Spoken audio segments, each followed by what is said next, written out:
So the rain is finally stopping and it's actually turning into half a decent day.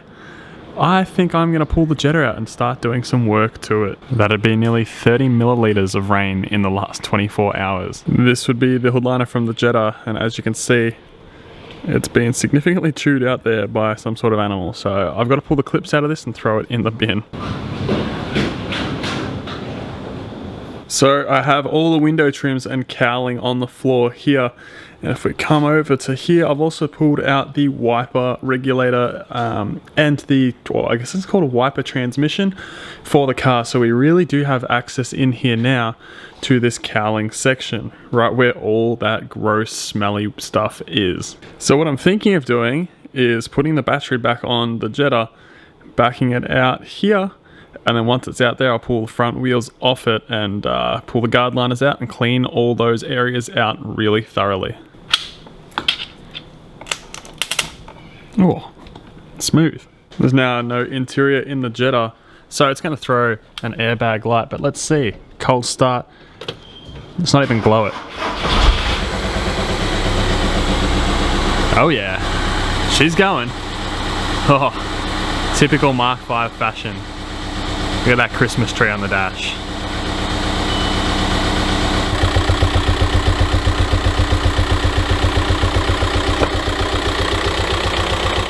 Can certainly hear that camshaft knocking through the intake.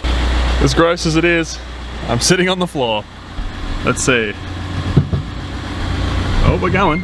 Oh. Generally speaking though, all things considered, I actually don't think this car is too gross or dirty inside. Now I am really hoping, fingers crossed, that the locking nut key is in this spare wheel, because it's something I did not check for. Alright, never mind. Thankfully, it looks like we don't actually have locking nuts on this car, so that's going to make my life a lot easier. I'm not overly sure why, but it looks like the spare wheel has been spray painted yellow for some reason. So now I think it's time that we pull the front wheels off and start this cleaning.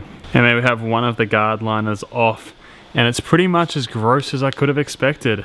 If you don't know what this is, or what you're looking at right here, all this stuff here, that is all dirt that's just built up behind the guard liner there. Again, we don't really get rust in Australia, but if you leave that there, that's definitely what it will turn into. And there we have it. I have made quite the mess around this car, especially underneath this car. But if you bring your attention over to the guard liners, you'll see that they are as clean as I'm going to get them. There's a bit of build up on it, but no dirt or anything is built up left in the important areas where these cars rust. And I'm really hoping this helps with the smell, because it's just been shocking under that engine bay with everything wet. All the scuttle tray along the top here as well is all cleaned out as best as I'm going to be able to get it. So in my books, that's a bit of a win-win. Gave the engine bay another one of a bit of a rinse down, just because it was getting very dirty. As you can see by the rest of the car, plenty of stuff has blown out from that engine bay detail. So I think now it is time I put the guard liners back in, the wheels back on, and I reverse it up and pressure wash down my driveway here, because it is filthy.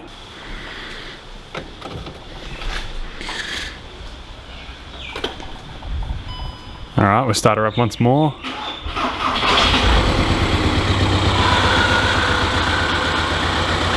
Might be a bit of water in some spots there's not supposed to be. That'll clear up though.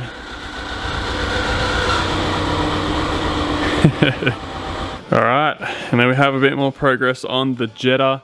Hopefully that fixes up the smell that I've been getting inside the cabin, coming from that sort of firewall area. And all the guard liners are all cleared out now too, so hopefully that prevents any rust, if possible, from happening. So with that said, that's another video on the Jetta, just tidying it up slowly and getting it ready to be the ultimate little daily driver.